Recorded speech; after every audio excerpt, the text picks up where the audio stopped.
Bienvenue dans la chaîne Mathématiques Sciences. Aujourd'hui, je vais présenter et expliquer une nouvelle vidéo dans laquelle tout simplement on est toujours en sciences de la vie de la Terre sur le thème du vivant et de son évolution. Et dans cette vidéo, nous allons voir quelques faits d'évolution au cours des temps géologiques. Ok. Alors très clairement, les temps géologiques, voilà, c'est le temps de la Terre. Et on pourrait se poser la question très clairement, comment l'évolution permettait d'établir une échelle des temps. Parce que vous avez peut-être déjà vu des échelles des temps, mais du coup, comment l'évolution permet d'établir cela, ok. Alors du coup, voilà, on va peut-être essayer de comprendre un petit peu cette échelle des temps, voilà. Et pour comprendre avant l'échelle des temps, il faudrait peut-être déjà comprendre la notion de crise, ok. On va essayer de comprendre la notion de crise de biodiversité avec ce document, ok. Voilà, donc il y a beaucoup de scientifiques qui, quand ils regardent ce genre de graphique, disent tous que oui, à 65 millions d'années, il y a une crise de la biodiversité. Ok. Alors, pourquoi justement on pourrait dire ça? Donc, observons bien le document. Voilà, c'est même marqué sur la flèche. Et donc, avant de comprendre pourquoi il y a une crise il y a 65 millions d'années, il faut peut-être déjà définir ce que c'est qu'une crise de la biodiversité. Une crise de la biodiversité, alors c'est quoi? C'est tout simplement une crise dans laquelle. Enfin, c'est tout simplement un phénomène qui se passe, ok. Alors déjà, ça se passe sur des millions d'années. Hein, ça se passe pas aussi vite que ceux que nous sommes en train de vivre, mais bon, normalement, ça se passe en millions d'années, ce genre de crise, ok. Ce genre de phénomène. Et donc, une crise, c'est un phénomène qui se passe sur des millions d'années. Et ce phénomène-là, en fait, il fait quoi? Très concrètement. Ce phénomène-là, justement, eh ben, déjà, il est dû à des causes souvent géologiques ou bien climatiques, ok. Souvent, c'est des causes géologiques ou bien même astronomiques, ok. En tout cas, c'est des causes, on va dire, extérieures à la Terre, ok. Voilà, voilà. Donc, une crise, c'est dû à une cause extérieure à la Terre, donc ça peut être dû à la Terre, ok. Ça peut être dû même à l'astronomie, à tout plein de choses, ok. Voilà, ça peut être dû à des raisons diverses et variées. En revanche, donc, une crise, c'est quoi? C'est un phénomène dans lequel, justement, des groupes qui étaient très peu représentés, le deviennent un petit peu plus, ok. Ils augmentent en nombre, tandis que des groupes qui étaient très bien représentés, eux, diminuent drastiquement en nombre, ok. Donc j'espère que vous avez bien compris, hein. Crise, c'est une crise de la biodiversité. C'est une crise dans laquelle, en fait, vous avez une diminution des populations très bien représentées, et en revanche, une augmentation des populations très peu représentées. Ok. Voilà, elle peut être due pour diverses raisons, donc voilà. Souvent, c'est des raisons géologiques, mais ça peut être des raisons aussi astronomiques. Ok. Comme la météorite qui s'est crachée sur la Terre, justement à cette date-là, 65 millions d'années. Voilà. Donc, justement, maintenant, pourquoi les scientifiques ils disent tous qu'il y a une crise de la biodiversité il y a 65 millions d'années? C'est parce que des groupes qui étaient très bien représentés, tels que les ammonites et les dinosaures, viennent à disparaître, ok. Ils diminuent drastiquement en nombre, tandis que des groupes qui étaient très peu représentés, tels que les oiseaux et les mammifères, eux vont augmenter drastiquement en nombre, ok. Ce qui est énorme d'ailleurs, ok. En fait, une crise, ça inverse un peu les choses, ok. C'est comme c'est comme là un peu ce qu'on est en train de vivre avec le coronavirus. Voilà, j'aime bien rattacher les choses pour que vous puissiez voir. Là, ce que nous sommes en train de vivre avec le coronavirus, c'est un peu comme une crise en fait. Avant le coronavirus, la Terre avait un gros problème d'émissions de CO2, tout ça. C'est-à-dire qu'il y avait trop de CO2 qui était lâché dans l'atmosphère et tout. Et du coup, l'économie fonctionnait, c'était bien, ok. Là. Donc tout le monde allait bien, le monde allait bien. L'économie fonctionnait, tout le monde, tout le monde allait en accélérant, tout le monde essayait de découvrir des choses incroyables, ok. Tout le monde allait au plus loin de soi-même, ok. On vivait bien, quoi. Depuis qu'il y a eu le coronavirus, la tendance s'est inversée. C'est-à-dire des choses qui étaient très bien, donc des choses que l'on faisait très bien, genre, par exemple, produire beaucoup de dioxyde de carbone pour que l'atmosphère soit pas très bien. Donc, l'effet de produire beaucoup de dioxyde de carbone, l'effet d'être bien, l'effet d'être tranquille, malheureusement a disparu. La situation s'est retournée, si vous voulez, ok. C'est-à-dire maintenant, on a moins de dioxyde de carbone dans la Chine, on a toujours un petit peu, mais beaucoup moins. Hein, parce que la Chine, justement, elle a été ralentie à cause de ce coronavirus. Et justement, comme la Chine, elle est très, très, très, très, très productrice de, de CO2, justement, et voilà, ça a ralenti drastiquement les rejets de CO2. Et en revanche, par contre, au niveau des, de l'économie, là, ça tombe plutôt au ralenti. Ok. Voilà. Donc, vous voyez, une crise, c'est un peu comme ça qu'on peut voir aussi. Hein. C'est vraiment une inversion de la tendance. C'est une inversion de tendance, quoi. C'est un retournement de situation. Alors du coup, lors des crises en général aussi, vous pouvez avoir des espèces qui, justement, vont disparaître en très grand nombre et d'autres qui vont apparaître du fait justement que ces espèces qui étaient bien représentées, malheureusement n'étant pas adaptées aux conditions auxquelles ils doivent faire face, et diminuent. Tandis que des espèces qui étaient trop représentées et qui vont être adaptées à ces conditions vont pouvoir survivre et donc se diversifier, ok, sur des espaces qui d'ailleurs seront plus larges puisqu'ils ont été laissés par tous ceux qui étaient morts, ok, par tous les grands groupes là qui étaient représentés et qui sont morts, donc du coup, la Terre aura été laissée tranquille, ok. Alors d'ailleurs, pour ceux qui veulent voir à quoi ressemblait une ammonite, voilà à quoi ça ressemblait. Donc une ammonite, c'est comme un mollusque en fait, ça fait partie du groupe des mollusques. Et donc voilà à quoi ça ressemble à ça quoi. Et voilà, voilà, donc pour les ammonites. Voilà, donc ça c'est pour les ammonites. Donc vous avez vu à peu près à quoi ça ressemble. Maintenant, une fois que nous avons compris un petit peu comment fonctionnait donc, en gros les crises, hein, qu'est-ce que c'était. Maintenant on va essayer de comprendre comment l'échelle des temps géologiques est-elle faite.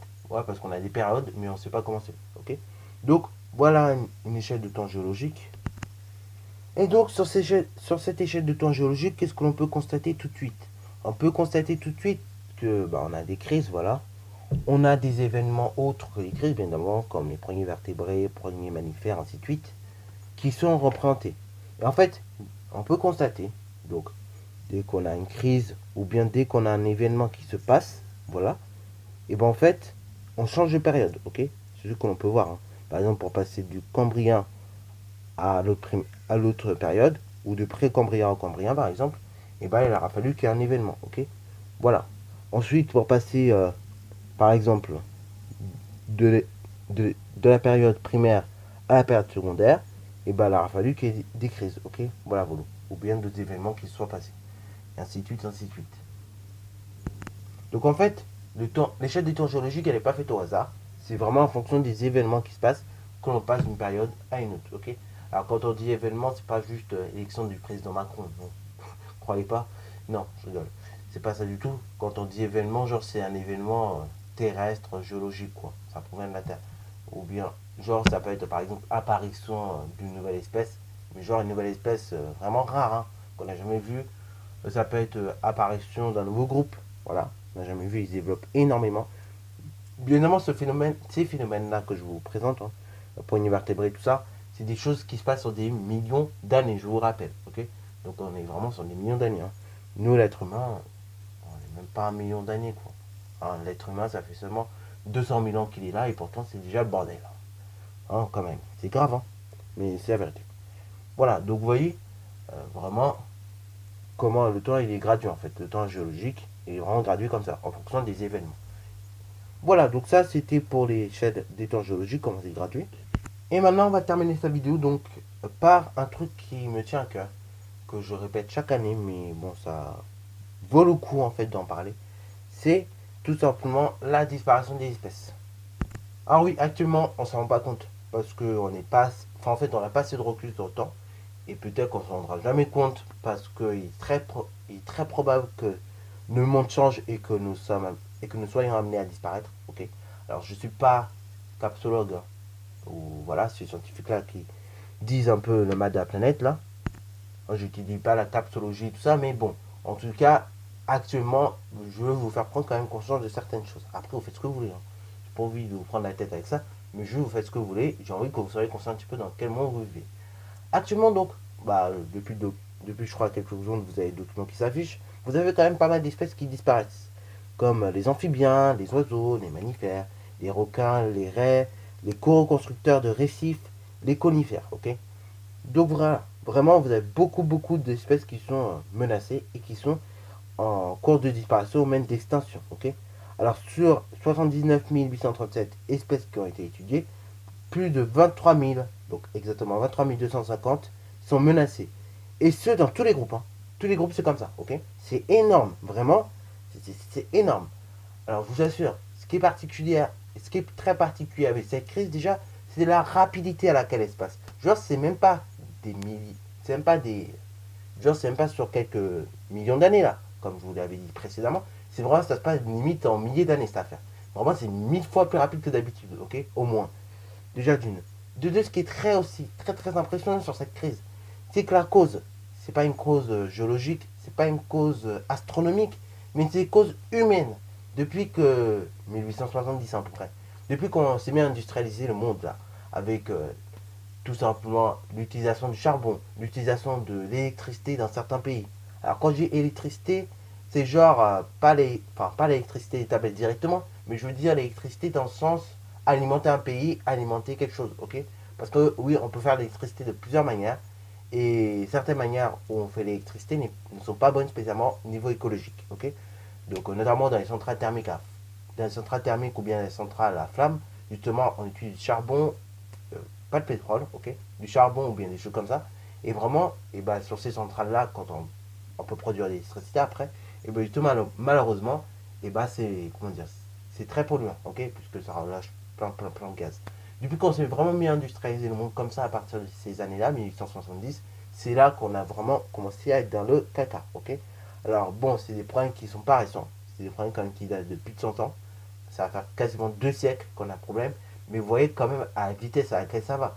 Il y a 10 ans encore, on ne parlait pas autant de réchauffement climatique. Il y a 10 ans, les espèces qui disparaissaient, on ne les voyait pas autant. Il y en avait, hein, mais bon, c'était pas aussi visible. Il y a 10 ans, je veux dire, moi quand je suis enfant, quoi, quand j'avais 6 ans, voilà, il y a 10 ans, en gros, j'entendais jamais que les mers allaient fondre. Moi, dans ma tête, je m'imaginais un monde limite avec des glaciers, quoi. Mais là, 10 ans après, les glaciers, comment dire, qu'il y en a beaucoup moins, hein. Ok.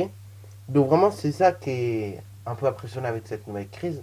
C'est non seulement la vitesse à laquelle ça va, mais en plus, bah, justement, ce que l'on fait. Ok, la cause, justement. Ça, c'est encore plus impressionnant. Non seulement la cause et la vitesse sont très impressionnants, mais on pourrait très bien imaginer un nouveau monde dans le futur où, bah, justement, l'espèce telle que l'humain n'existera plus. Ok. Alors, bien évidemment, après, la Terre, elle continuera à vivre. Il y aura de nouvelles espèces qui seraient créées. D'ailleurs, je vous en avais parlé cet été, mais une mutation qui s'est faite entre, je crois, un Yeti et un ours polaire, là. Une nouvelle mutation qui s'est faite. Et du coup, ça a donné une espèce nouvelle. Ok. Alors, je sais pas si elle est. Enfin, c'est une espèce hybride en tout cas. Mais je sais pas si elle est stérile ou si elle peut également se reproduire. Mais en tout cas, ça a donné vraiment une naissance à une nouvelle espèce. Ok.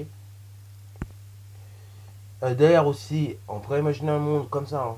On aurait pas mal d'espèces qui revivraient derrière, hein, parce qu'il faut pas croire, mais une fois que la crise est finie, il y a des espèces qui étaient très bien en propriété que nous les humains. On disparaît, parce qu'on n'est pas habitué à ces conditions de vie. Tandis que les espèces qui étaient moins représentées, peut-être, bah, vont se voir le jour tel que l'espèce à la calamité là, elle va peut-être voir le jour en plus grand, ok. Voilà, c'est comme ça la vie. Et du coup, bah, on risque peut-être de disparaître. En fin de compte, on est en train de causer nos pertes, ok. Là, on est en train d'abîmer un peu notre planète. Et ça, c'est pas cool, tu vois. On est en train d'abîmer notre planète et de causer aussi notre perte. Alors, si par chance la planète n'est pas abîmée et que on arrive quand même à faire de la vie, ok, que la vie continue de poursuivre son cours, c'est parfait. Enfin, c'est pas mal, ok. Mais en revanche, on pourrait imaginer une vie sans humain, ok, malheureusement. Deuxième chose, on pourrait imaginer un scénario un peu plus catastrophique. Admettons, la Terre a été tellement détruite, tellement abîmée, parce que vu quand on voit ceux qui nous gouvernent, il n'y a pas beaucoup de choses qui sont faites pour l'écologie, enfin bref, l'avancement de la planète, tout ça. Et donc on pourrait imaginer une planète complètement détruite, et donc la vie ne pourrait même pas subsister avec toutes nos bêtises que nous avons faites.